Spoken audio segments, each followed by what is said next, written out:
और अब अपने पलक एंटरटेनमेंट के निर्माता अमित भैया से मिलवाते हैं।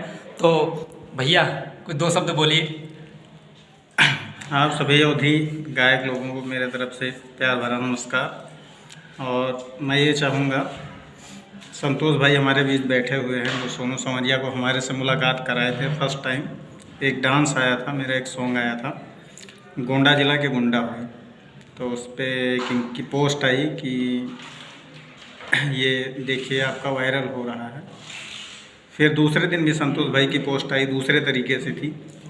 तो मैं उस टाइम नैनीताल में था और मैं संतोष भाई से बोला एक काम करिए, उस लड़के को मेरे से मुलाकात कराइए।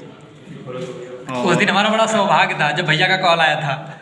उसके तीसरे दिन हम रिटर्न हुए नैनीताल से और डायरेक्ट स्टूडियो पे अपने बुलाए सोनू को, और उसके बाद में काम दिया, गाना वगैरह भी जो हो सका मेरे से।